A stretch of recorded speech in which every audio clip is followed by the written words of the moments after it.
اعوذ باللہ من الشیطان اللعین الرجیم بسم اللہ الرحمن الرحیم السلام علیکم ورحمۃ اللہ وبرکاتہ۔ اللہ تبارک و تعالیٰ کا شکر ہے کہ میں کراچی سے تاج العلماء مولانا محمد نقی نجفی علی اللہ مقامہ کا گرانڈ سن علی احمد آپ کی خدمت میں حاضر ہوں۔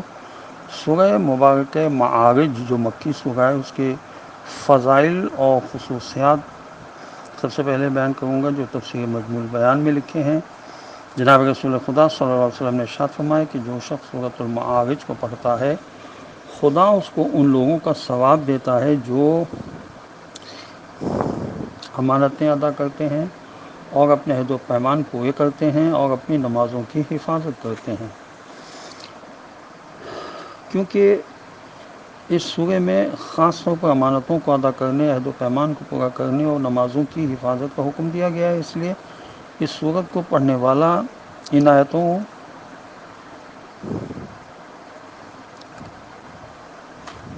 کو پڑھ کر اپنے کاموں کو انجام دینے کی کوشش کرتا ہے۔ اس حدیث سے یہ بھی ثابت ہو گیا کہ سورتوں کو پڑھنے کا مطلب سمجھ کر پڑھنا ہے۔ بے سمجھے پڑھنا مراد ہوتا تو ایسا پڑھنے اور نہ پڑھنے کا کوئی فائدہ نہیں۔ یعنی سورت کی تعلیمات کو جاننا کہ اس میں کیا ہے اور عمل کرنے کے لیے اس سے ہم کیا سبق لے سکتے ہیں۔ حضرت امام محمد باقر علیہ السلام سے روایت ہے کہ جناب رسول خدا صلی اللہ علیہ وسلم نے فرمایا کہ جو شخص سورۃ المعارج کو پڑھے گا، خداوند عالم قیامت کے دن اس کے گناہوں پر باز پرس نہیں کرے گا اور اس کو جنت میں جناب رسول خدا صلی اللہ علیہ وسلم کے ساتھ سکونت عطا فرمایا گیا۔ یہ تفسیر مجموع بیان میں لکھا ہے۔ سورۃ المعارج کے پہلے رکوع کی آیات کی تلاوت کا میں شرف حاصل کر رہا ہوں۔ اعوذ باللہ من الشیطان اللعین الرجیم، بسم اللہ الرحمن الرحیم۔ شروع کرتا ہوں اللہ کے نام کی مدد مانگتے ہوئے جو سب کو فیض اور فائدے پہنچانے والا، بے حد مسلسل رحم کرنے والا ہے۔ آیت نمبر 1۔ سأل سائل بعذاب واقع، ترجمہ ایک عذاب مانگنے والے نے اس عذاب کو مانگا جو واقع ہونے ہی والا ہے۔ آیت نمبر 2۔ للکافرین لیس لہ دافع، ترجمہ حق منکر کافروں کے لیے کوئی اسے مٹانے والا نہیں۔ آیت نمبر 3۔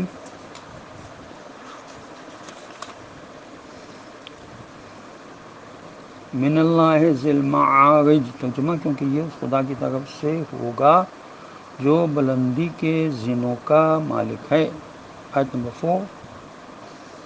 تعرج الملائکۃ والروح الیہ فی یوم کان مقدارہ 50,000 سنہ، ترجمہ جن پر فرشتے اور روح اس کی طرف چڑھ چڑھ کر جائیں گے ایک ایسے دن جس کی مقدار 50,000 سال ہے۔ معارج معرجن کی جمع ہے جس کے معنی ہے زینہ، سیڑھی، کہ کوئی ایسی چیز جس کی مدد سے بلند ہوا جاتا ہے، اوپر چڑھا جاتا ہے۔ یہ مفردات امام راغب نے لکھا ہے۔ تفسیر کبیر اور تفہیم القرآن اور تفسیر مجموع بیان میں لکھا ہے کہ آیت کا پیغام اور مفہوم یہ ہے کہ اللہ کی ذات بہت بلند و بالا، عرف و اعلیٰ ہے۔ اس کی خدمت میں پہنچنے کے لیے فرشتوں کو بھی پیدل پہ بلندیوں پر چڑھنا پڑتا ہے۔ اور حضرت امام جعفر صادق علیہ السلام سے روایت ہے کہ قیامت میں ٹھہرنے کے 50 مقامات ہیں اور مقام پر 1000 سال کھڑا رہنا پڑے گا۔ پھر امام علیہ السلام نے اسی آیت کی تلاوت فرمائی۔ یہ تفسیر نور الثقلین میں، تفسیر صافی میں، بحوالہ کافی اور عملی شیخ المفید میں لکھا ہوا ہے۔ آیت نمبر 5۔ فاصبر صبرا جمیلا، ترجمہ تو آپ صلی اللہ علیہ وسلم بہت اچھے طریقے سے صبر و برداشت سے کام لیجیے۔ آیت نمبر 6۔ انہم یرونہ بعیدا، وہ لوگ اسے قیامت کو دور سمجھتے ہیں۔ آیت نمبر 7۔ ونراہ قریبا، ترجمہ اور ہم اسے بہت قریب دیکھ رہے ہیں۔ آیت نمبر 9، معاف کیجیے گا 8۔ یوم تکون السماء کالمہل، ترجمہ جس دن آسمان پگھلی ہوئی چاندی جیسا ہو جائے گا۔ آیت نمبر 9، وتکون الجبال کالعہن، ترجمہ پہاڑ رنگ برنگے دھنکے ہوئے اون کے گالوں جیسے ہو جائیں گے۔ آیت نمبر 10، ولا یسأل حمیم حمیما، ترجمہ کوئی جگی دوست اپنے جگی دوست تک کو نہیں پوچھے گا۔ آیت نمبر 11، یبصرونہم یود المجرم لو یفتدی من عذاب یومئذ ببنیہ، ترجمہ حالانکہ وہ انہیں دکھائے بھی جا رہے ہوں گے، ہر مجرم یہ تمنا کرے گا کہ اس دن کی سزا سے بچنے کے لیے اپنے بیٹوں تک کو فدیے میں دے دے۔ آیت نمبر 12، وصاحبتہ واخیہ، ترجمہ اپنی بیوی اور اپنے بھائی تک کو بدلے میں دے دے۔ آیت نمبر 13، وفصلتہ التی تؤوی، اور اپنے بہت ہی قریبی خاندان والوں کو بھی فدیے میں دے دے جو اس کو پناہ دینے والے تھے۔ آیت نمبر 14، وَمَّنْ فِي الْأَرْضِ جَمِيعًا ثُمَّ يُنْجِيهِ، ترجمہ بلکہ زمین پر جتنے ہیں سب کے سب کو اپنے بدلے فدیے میں دے دے اور اس طرح اس سزا سے چھٹکارا حاصل کر لے۔ آیت نمبر 15، کلا انہا لظی، ترجمہ مگر یہ ہرگز نہ ہوگا، وہ تو ایک دہکتی بھڑکتی آگ کا شعلہ ہوگا۔ آیت نمبر 16، نزاعۃ للشویٰ، ترجمہ جو اس کے گوشت پوست جوڑ بند تک کو چاٹ جائے گا۔ مطلب یہ ہے کہ قیامت کے دن پہاڑ ایسے اون کی طرح اڑ رہے ہوں گے جو مختلف رنگوں سے رنگی ہوئی ہو۔ گویا قیامت کی سختی کا یہ عالم ہوگا کہ پہاڑوں کی بھی کوئی حقیقت نہ ہوگی کہ بھلا ہمارا کیا حال ہوگا۔ خدا سے مومنین کو اس شدت سے محفوظ رکھے، علمان الحفیظ، یہ تفسیر صافی میں لکھا ہے۔ اور آیت کا مطلب یہ بھی ہے کہ ایسا نہ ہوگا کہ کافی قیامت کے دن ایک دوسرے کو دیکھ ہی نہ رہے ہوں، بلکہ سب کچھ دیکھ رہے ہوں گے کہ کس پر کیا گزر رہی ہے، مگر ہر شخص اپنی مصیبتوں میں اس قدر گرفتار ہوگا کہ اس کو صرف اور صرف اپنے چھٹکارے کی فکر ہوگی، اس لیے کوئی کسی کا حال تک نہ پوچھے گا۔ یہ تفسیر کبیر میں لکھا ہے اور تفسیر تفہیم القرآن میں لکھا ہے۔ آیت نمبر 17، تدعو من ادبر وتولی، ترجمہ وہ آنکھ پکار پکار کر ہر اس شخص کو اپنی طرف بلائے گی جس نے دنیا میں خدا و رسول صلی اللہ علیہ وسلم کے احکامات پر عمل کرنے سے اپنا منہ موڑا تھا اور پیٹھ پھیری تھی۔ مطلب یہ ہے کہ جب دنیا میں ان کو خدا پر ایمان لانے اور خدا کی اطاعت کرنے کے لیے بلایا جاتا تھا تو وہ بلانے والوں سے نفرت کرتے تھے اور دور بھاگتے تھے۔ آج جہنم ان کو بلا رہی ہے اور وہ اس میں جانے پر مجبور ہیں، بھاگ نہیں سکتی۔ تفسیر ماجدی میں لکھا ہے۔ آیت نمبر 18، وَجَمَعَ فَأَوْعَىٰ، ترجمہ اور مال و دولت خوب جمع کیا، اسے چھپا چھپا کر محفوظ جگہوں میں رکھا تھا۔ اوعا سے مراد محفوظ مقام یا بینک میں جمع کیا اور صحیح مصرف پر خرچ نہ کیا۔ یہ انوار نجف میں لکھا ہے، تفسیر جو ہے۔ آیت نمبر 19، ان الانسان خلق ہلوعا، ترجمہ حقیقت انسان بہت چھوٹے دل والا پیدا ہوا ہے۔ آیت نمبر 20، اذا مسہ الشر جزوعا، ترجمہ جب اس پر کوئی مصیبت آ پڑتی ہے تو وہ بے قرار ہو کر گھبرا اٹھتا ہے۔ آیت نمبر 21، وَإِذَا مَسَّهُ الْخَيْرُ مَنُوعًا، ترجمہ اور جب کچھ دولت اس کو ہاتھ آ جاتی ہے یا جب اسے خوشحالی نصیب ہوتی ہے تو کنجوسی کرنے لگتا ہے۔ محققین نے نتیجہ نکالا، یہ تفسیر فصل الختام میں لکھا ہے کہ قرآن میں جہاں جہاں بھی دوزخیوں کا حال بیان ہوا ہے وہاں حقوق الناس کے ادا کرنے کی اہمیت کو خاص طور پر اجاگر فرمایا ہے۔ جہنم کی آگ قیامت کے دن انہیں اپنی طرف بلا رہی ہوگی، جنہوں نے غریبوں کا حق مارا ہوگا اور خیرات نہ کی ہوگی، مال جمع کرتے ہوں گے، حقوق العباد ادا نہیں کرتے ہوں گے۔ یہ تفسیر فصل الخطاب میں لکھا ہے۔ اور آیت میں جو حلوہ کا لفظ استعمال ہوا ہے اس کا معنی ہے سخت حریص، چھوٹے دل والا، کنجوس، لالچی، بے صبرا۔ یہ تفسیر صافی میں لکھا ہوا ہے. آیت نمبر 22 الا المصلین الذین هم عن صلاتهم دائمون، اور 23 ترجمہ سوا ان نماز پڑھنے والوں کی جو اپنی نماز کو ہمیشہ پابندی سے ادا کرتے ہیں. آیت نمبر 13 والذین فی اموالہم حق معلوم، ترجمہ اور جن کے مال میں ایک مقرر اور معین حق ہوتا ہے. آیت نمبر 25 للسائل والمحروم، ترجمہ سوال کرنے والے اور نہ سوال کرنے والے، محتاج و محروم کے لیے.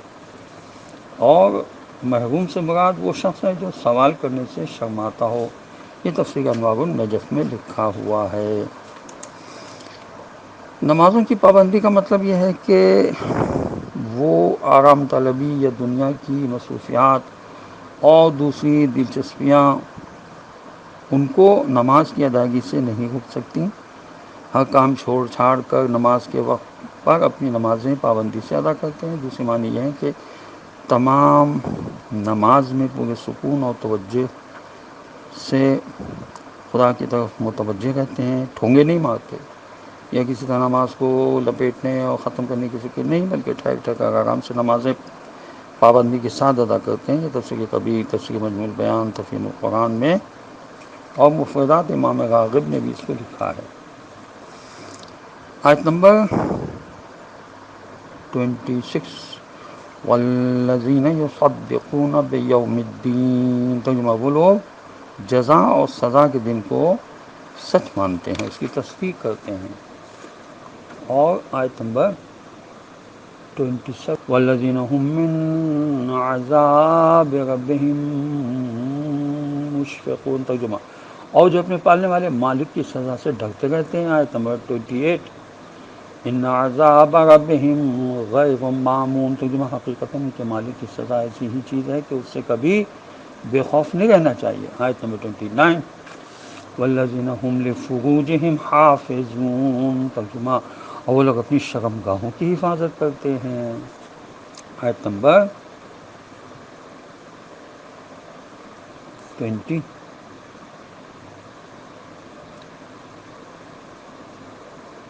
آپ کی جگہ 30 الا علی ازواجہم وما ملکت ایمانہم فانہم غیر ملومین، ترجمہ یعنی جنسی بے راہوی اختیار نہیں کرتے سوا اپنی بیویوں اور ان کنیزوں کے جو ان کی ملکیت میں ہیں، ان سے جنسی تعلقات قائم کرنے میں ان پر کوئی الزام نہیں ہے. مطلب یہ ہے کہ وہ جنسی راہوی سے اپنے آپ کو بچاتے ہیں. جناب رسول خدا صلی اللہ علیہ وسلم نے ارشاد فرمایا کہ کوئی شخص بھی صرف اپنے عمل کی وجہ سے جنت میں داخل نہیں ہوگا. لوگوں نے دریافت کیا یا رسول اللہ صلی اللہ علیہ وسلم کیا آپ صلی اللہ علیہ وسلم بھی؟ فرمایا ہاں میں بھی اسی طرح ہوں، مگر یہ کہ خدا کی رحمت ہماری شامل حال ہو. یہ تفسیر نمونہ میں لکھا ہوا ہے. آیت نمبر 31 فمن ابتغى وراء ذلك فاولئك هم العادون، ترجمہ اب جو اس سے آگے بڑھا تو ایسے لوگ حد سے آگے بڑھنے والے ستمگار سخت گناہگار ہیں. آیت نمبر 32 والذین هم لاماناتهم وعہدهم راعون، ترجمہ اور وہ لوگ امانتوں کی حفاظت کرتے ہیں اور اپنے عہد و پیمان کا پاس اور لحاظ رکھنے والے ہوتے ہیں. آیت نمبر 33 والذین هم بشہاداتهم قائمون، ترجمہ اور وہ اپنی گواہیوں پر قائم رہتے ہیں، نہ گواہی سے پھرتے ہیں اور نہ کمی زیادتی کرتے ہیں. آیت نمبر 34 والذین هم علی صلاتهم یحافظون، ترجمہ اور وہ اپنی نمازوں کی حفاظت کرتے ہیں، نمازوں کو پابندی سے وقت پر ادا کرتے ہیں. آیت نمبر 35 اولئک فی جنات مکرمون، ترجمہ یہ لوگ جنتوں کے گھنے اور سبز و شاداب باغوں میں بڑی عزت و احترام کے ساتھ ہمیشہ ہمیشہ رہیں گے. حضرت امام جعفر صادق علیہ السلام سے روایت ہے کہ فرمایا کہ الایمان والعمل، ایمان عمل کرنے کا نام ہے، اور امانتوں کے ادا کرنے سے مراد ہے کہ خدا کی دی ہوئی نعمتوں کو خدا کی امانتیں سمجھ کر اس کو خدا کی مرضی کے مطابق استعمال کیا جائے اور عہد سے مراد وہ عہد بھی ہے کہ جو کہ ہم نے خدا سے اس کی توحید کو ماننے اور اطاعت کرتے رہنے کا کیا، اور عہد سے مراد آپس کے معاہدے بھی ہیں جو ہم ایک دوسرے سے کرتے ہیں۔ یہ تفسیر کبیر و تفسیر تفہیم القرآن میں لکھا ہوا ہے۔ قرآن عالم کی بارگاہ میں دعا ہے کہ پروردگار ہمیں قرآن پڑھنے، سمجھنے اور اس پر عمل کرنے کی توفیق نصیب کرے، اور وارث قرآن حضرت امام زمانہ اجل اللہ تعالی فرج شریف کے ظہور میں خدا تعجیل فرما دے، اور ہمیں ان کے اوان و انصار میں شامل ہونے کی توفیق نصیب ہو۔ وآخر دعوانا ان الحمد للہ رب العالمین، وصلی اللہ علی محمد وعلی آلہ الطیبین الطاہرین المعصومین المظلومین۔ السلام علیکم ورحمۃ اللہ وبرکاتہ۔